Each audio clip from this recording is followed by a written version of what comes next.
Olá, o meu nome é Maria Clara Alves e eu sou fundadora da Academia Look at Me Pro e da IBS International Business School em São Tomé e Príncipe, na Suíça e online a nível global.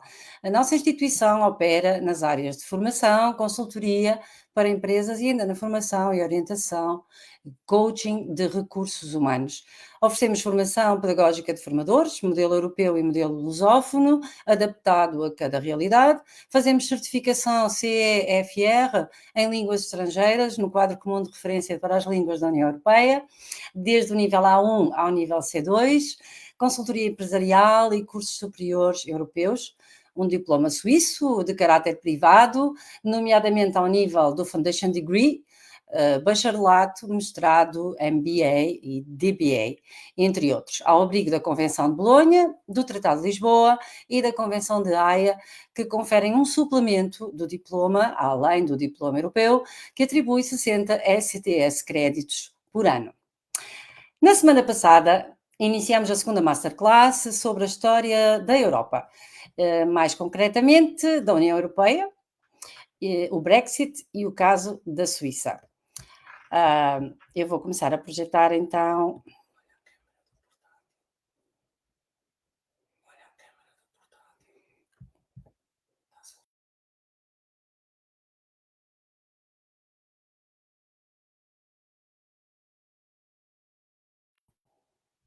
Bom, penso que troquei aqui as câmaras, não faz mal, não tem problema nenhum, vamos continuar. Bom, como eu estava a dizer-vos, portanto, a masterclass hoje vai ser para falarmos sobre a Primeira Guerra Mundial, o que foi a Primeira Guerra Mundial, como começou e como desenrolou e o impacto que teve. Portanto, e então podemos dizer o seguinte. Portanto, houve 2 guerras mundiais, como toda a gente sabe, não é? Hoje vamos falar da primeira. Então, como é que tudo começou? O que é que foi a Primeira Guerra Mundial, como começou e como se desenrolou, o impacto que isto teve, não é? Qual foi a sua duração? Neste caso foram 4 anos, sensivelmente, e aconteceu entre 1914 e 1918. Portanto, ainda os meus avós e bisavós eram vivos, não é? A Primeira Guerra Mundial, no fundo, mudou a geopolítica e as sociedades que, no fundo, participaram nela, não é? Alterando de forma radical o mapa mundi, ou seja, uma transformação que ainda reverbera nos nossos dias, não é? Portanto, em 1567 dias, sensivelmente, houve uma carnificina que marcou a queda da era dos grandes impérios, neste caso o alemão, o austro-húngaro, o russo e o turco, essencialmente, e que resultou também num genocídio, neste caso na Arménia, e uma revolução na Rússia. Isto devastou cidades, regiões, países, portanto, foi uma coisa megalómana, por isso se chama Guerra Mundial, não é? E abalaram também por décadas e décadas a Europa toda, o continente europeu, e abriram as portas ao chamado Tratado de Versalhes, por causa da emergência do nazismo, de Adolf Hitler, para a Segunda Guerra Mundial, que veio logo a seguir, não é? E para o Holocausto e para o mundo tal como o conhecemos hoje, atualmente, não é? Portanto, então onde é que isto tudo começou? Isto começou durante a visita do arquiduque Ferdinando, Francisco Ferdinando, em Sarajevo, não é? E que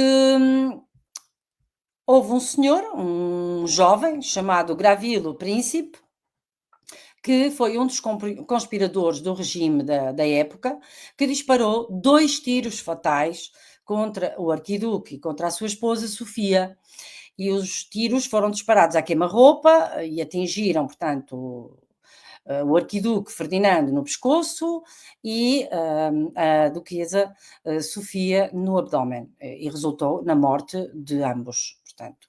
Este senhor, este estudante, Gravilo Príncipe, era o estudante sérvio nacionalista que matou este casal real. Porquê é que isto aconteceu? Bom, isto aconteceu Como podem ver nesta imagem, portanto, temos aqui a imagem de Gravilo Príncipe. Isto aconteceu, e ainda hoje tem consequências, apesar de passados cerca de 111 anos, isto ainda hoje tem consequências, portanto, a história mudou totalmente, não é? Não havia, neste caso na Sérvia, representantes do governo, nem das mais importantes autoridades da comunidade sérvia da Bósnia-Herzegovina, na noite de gala de 28 de junho de 2014. E, portanto, na reconstruída Biblioteca Nacional do país. Naquela mesma noite, houve um concerto de uma orquestra filarmónica de Viena, da Áustria, realizado no prédio símbolo de Sarajevo e que lembrava os 100 anos do atentado portanto, que matou o herdeiro do trono da Áustria-Hungria, portanto, Francisco Ferdinando. Do lado de fora, houve dezenas de militares e militantes que carregavam faixas de protesto e cobriam também os seus rostos com uma máscara, e que estavam do lado, portanto, de Gravilo Príncipe. O impacto posterior que teve a este evento, não é? Que deu início à Primeira Guerra Mundial, porque a partir daqui foi o escopim, ou seja, tudo se desenrolou a partir deste evento. Para os que estavam no interior do edifício das linhas neo-islâmicas devastado pelo fogo no cerco da cidade, em 1992, por exemplo, e que foi agora reconstruído, Gravilo Príncipe foi considerado para essas pessoas um assassino, depende das visões, há quem o chame de herói, não é? O facto é que foi neste contexto que realmente se desenrolaram as coisas no início, portanto, de 1914. Há muita controvérsia à volta desta questão, não é? O facto é que a organização defendia a ideia da Grande Sérvia e a criação da Jugoslávia e que se opunha à ocupação da Bósnia-Herzegovina pela Áustria-Hungria, que invadiu o território em 1878 e o anexou em 1908. Portanto, foi tudo isto que se desenrolou. Portanto, histórias à parte, várias coisas à parte, foi neste contexto que vários movimentos, como por exemplo o Movimento Jovem Bósnia e Mão Negra, começaram. No fundo era um grupo secreto suspeito de ter ligações com o exército e o governo da Sérvia, que conspiraram para o assassinato do arquiduque, portanto, como nós já o explicamos, e pelas mãos de Gravilo Príncipe, após um primeiro atentado à bomba fracassado no mesmo dia, ambos nas imediações de Vijenica, em que Ferdinando havia visitado algumas horas antes. Outra visão dos factos é que Gravilo Príncipe é considerado também um terrorista responsável por uma guerra de proporções mundiais, que foi efetivamente o que aconteceu logo a seguir, e essa é muitas vezes até a relação histórica atribuída ao atentado executado pelo sérvio Gravilo Príncipe e o começo então da Primeira Guerra Mundial. Assim sendo, Príncipe e os demais envolvidos foram todos presos, julgados e condenados. O assassinato de Sarajevo ocasionou aquilo que nós chamamos de o Ultimato de Julho, que levaria em algumas semanas à eclosão da Primeira Guerra Mundial. Gravilo foi preso logo depois e morreu 4 anos mais tarde, em 1918, decorrente de uma tuberculose, num campo de refugiados da República Tcheca. Após o assassinato dos arquiduques, eclodiram muitos tumultos anti-Sérvia em Sarajevo e em vários locais da Áustria-Hungria, horas depois do assassinato. Portanto, isto foi praticamente imediato. A Áustria e a Hungria acusava a Sérvia de favorecer o atentado e declarava guerra à Sérvia um mês depois, em 28 de julho de 2000, portanto, de 1914. Portanto, seguindo, o que é que nós podemos dizer mais acerca desta questão? Foram então emitidas as primeiras declarações de guerra, e outras vieram logo imediatamente a seguir, não é? Em apenas 2 semanas já havia 6 países europeus em guerra, Em 3 meses já eram 10 países, incluindo as ex-colónias, destes países, ou seja, as potências centrais, neste caso a Alemanha, a Áustria-Hungria e o Império Otomano, mas também envolveu os aliados europeus, nomeadamente a França, o Império Russo, o Reino Unido, a Sérvia e Montenegro. E ainda os chamados países neutros, como por exemplo Portugal, Espanha, a Suíça e muitos outros do continente europeu, ou seja, tornou-se uma guerra mundial. Exatamente. Portanto, estas declarações de guerra mobilizaram milhões de soldados, milhões de pessoas, não milhares, milhões. Portanto, em Berlim foi declarada e lida a declaração de guerra em 1 de agosto de 2014, de 2014, de 1914, às 5 horas da tarde. Nessa leitura de declaração em Berlim, a multidão aplaudiu o imperador Guilherme II pela declaração de guerra contra a Rússia. Em Londres, houve uma enorme multidão que se reuniu nos portões do Palácio de Buckingham para saudar o rei Jorge V pela declaração de guerra à Alemanha, em 1914, portanto, em agosto, logo a seguir. Uma semana depois, apenas desta declaração, o Reino Unido tinha já cerca de mais de 6.000 alistados no seu exército e que atingiram mais de 1 milhão de soldados alguns meses depois, apenas alguns meses depois.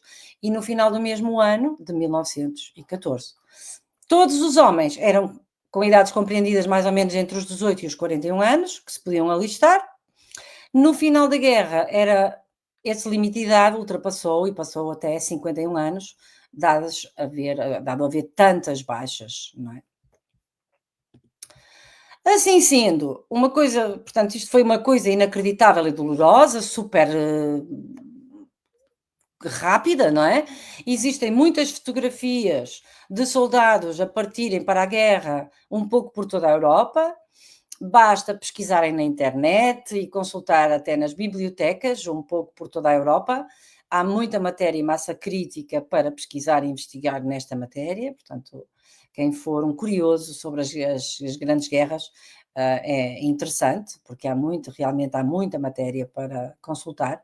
Um mês depois dos soldados franceses irem para a guerra, já haviam sido contabilizados mais de 250.000 baixas de soldados e cerca de 75.000 mortos. Portanto, os ataques desta primeira fase ainda eram feitos com baionetas, não é? Como é que foi travada? Peço desculpa, telemóvel. Bom, coisas da internet. Como foi travada então a Primeira Guerra? Bom, a Primeira Guerra, além de ter começado, como eu já expliquei, também teve a sua fase das trincheiras, não é? Portanto, com os soldados nas trincheiras e o que é que eram as trincheiras? Bom, as trincheiras não era nada mais, nada menos do que valas ou escavações no solo, no terreno, utilizadas como fortificações militares, especialmente associadas à Guerra das Trincheiras, na Primeira Guerra Mundial, claro. Essas estruturas eram muitas vezes também reforçadas com areia, com sacos de areia, com arame farpado e serviam para proteger os soldados do fogo do inimigo e permitir a movimentação e o combate sob proteção. Além do uso militar, o termo também pode-se referir a escavações para fins de comunicação, e vamos falar sobre isso ainda hoje, como, por exemplo, estradas, canais ou até muros que circundavam outras zonas. A Guerra das Trincheiras foi uma fase da Primeira Guerra Mundial, caracterizada por sistemas extensos de trincheiras opostas, portanto, de ambos os lados, onde os soldados ficavam entrincheirados por longos períodos de tempo e sofriam condições precárias e de violência dos confrontos. Isto era uma estratégia militar, obviamente, e que permitiam que eles se movessem e atacassem sob proteção, além de dificultar a penetração do inimigo na parte do seu terreno. Esta área também das trincheiras também é conhecida como a terra de ninguém, ou seja, era um terreno perigoso e exposto a muitos ataques, não é? Elas podiam ser abertas, escavadas diretamente no solo ou fechadas, reforçadas, também com outros materiais, como por exemplo o arame farpado, como eu vos tinha dito. Hum, Entretanto, o meu tio-avô morreu, por exemplo, nas trincheiras, era muito novo, isto foi-me contado pela minha avó, não é? Portanto, a história ainda é relativamente recente. E para vocês terem uma noção, as famílias ficavam apenas praticamente com as mulheres e os filhos, as crianças, e a maior parte dos homens morriam na guerra. Já não voltavam mais. Portanto, o meu avô, a minha avó, neste caso, perdeu o seu irmão nas trincheiras em França. Isto foi-me contado por ela, foram tempos muito duros, não é? Imagino, e que ficou sempre gravado na memória e são feridas que nunca curam, não é? Portanto, nas trincheiras não havia tempo sequer para respirar, para pensar, para comer ou se agasalhar, fizesse frio, chuva, neve, nevoeiro, sol, fosse o que fosse. Portanto, era um terreno mesmo muito, muito sombrio. O inimigo também estava de frente e também ele estava entrincheirado e pronto para atacar. Era uma luta titânica, homem a homem, quando tinha que o ser, e sem dó nem piedade. Era uma questão de sobrevivência e não apenas de defesa ou de ganhar só uma guerra. Portanto, os soldados russos estavam situados nas trincheiras da faixa da frente ocidental. Esses soldados passavam, por vezes, semanas sem poder sair das próprias trincheiras, naqueles buracos enlameados, sujos e gelados no inverno. Alternavam os combates com vigilância permanente. Os soldados ingleses estiveram também na aclamada Batalha do Somme, em 1916, uma das mais sangrentas e extensas da Primeira Guerra, já com artilharia e depois seguida de infantaria. A batalha envolveu os exércitos britânico e francês contra os alemães, com o objetivo de romper a estagnação da guerra, das trincheiras, na região do rio Somme, no noroeste da França. Este conflito durou de 1 de julho a 18 de novembro e resultou em mais de 1 milhão de baixas para ambos os lados. Foi um caos total. Portanto, a Batalha de Somme foi concebida como parte da estratégia aliada para aliviar a pressão sobre os franceses em Verdun e enfraquecer a Alemanha.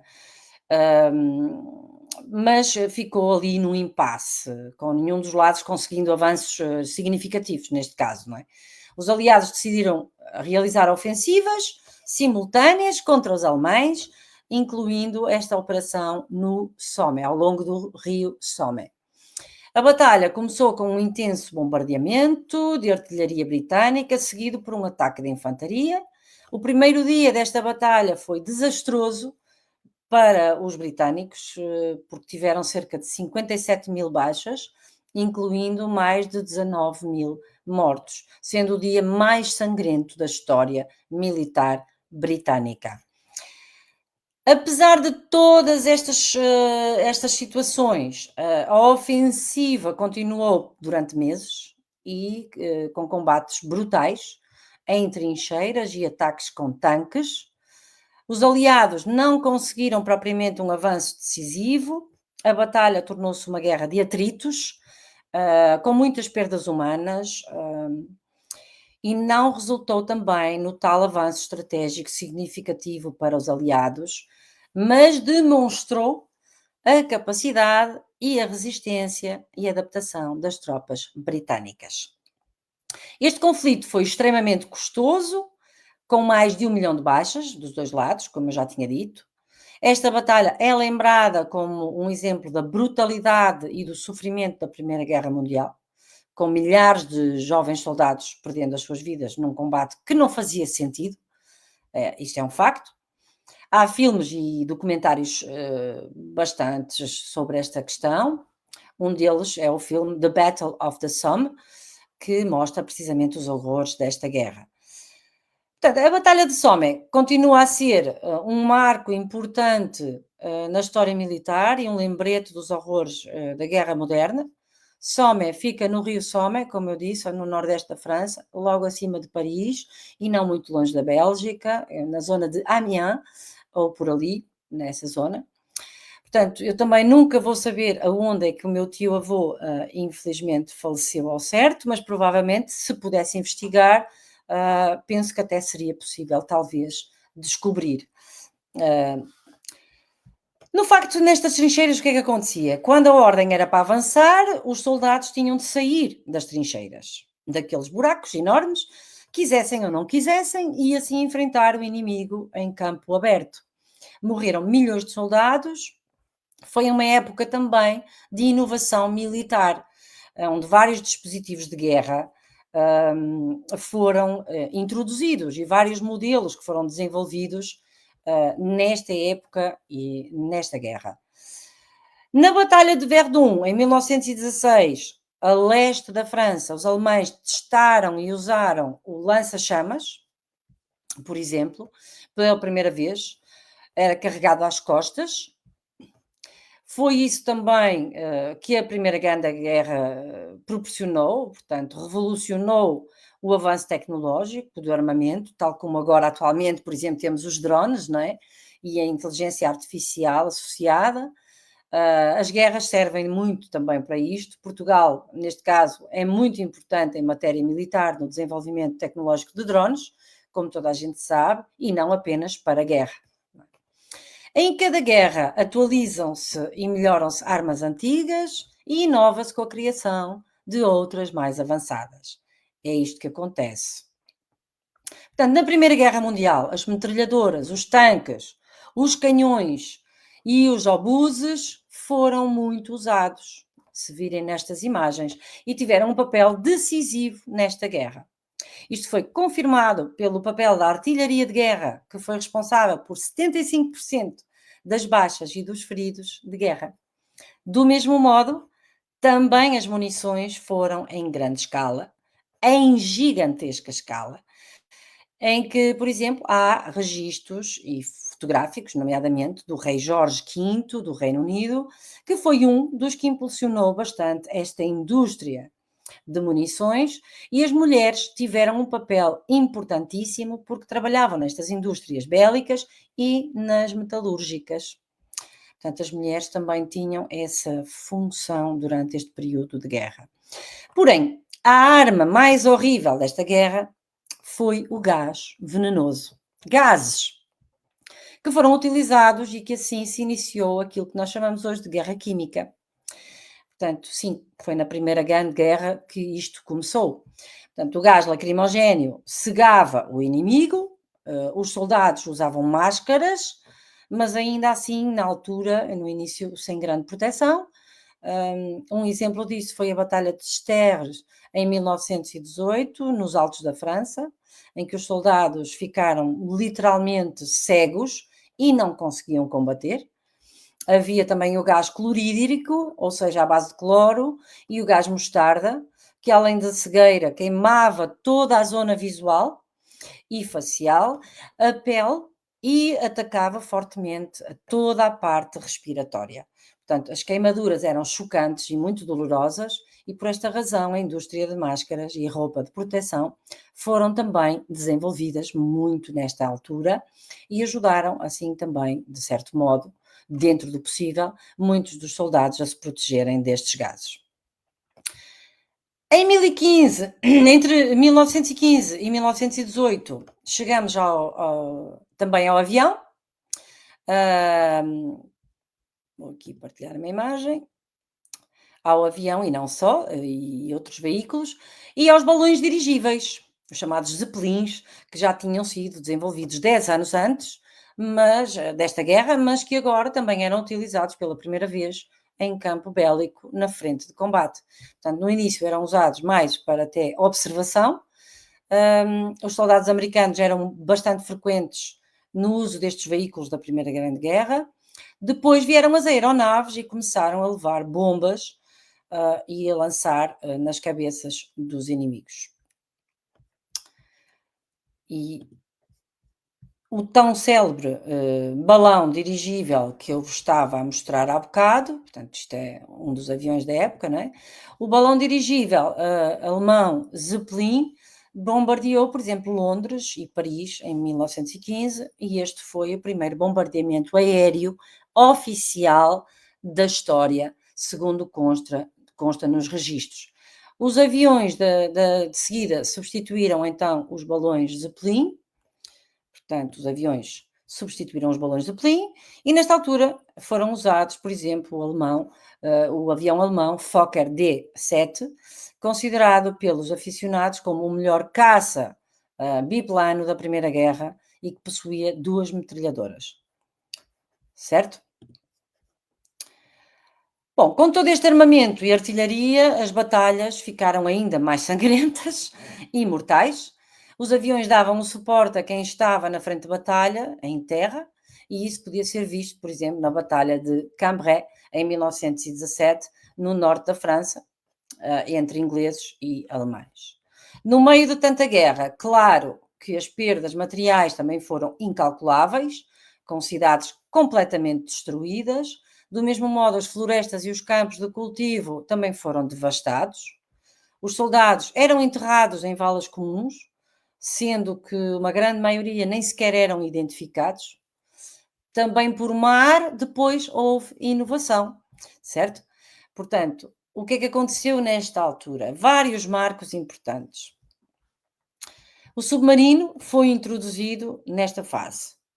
Causou o pânico total e o terror nas águas e assim subverteu aquilo que nós chamamos de guerra naval.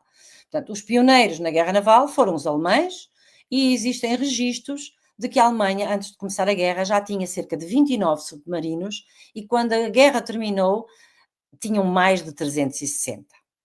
Portanto, só para verem a dimensão de como isto avançou.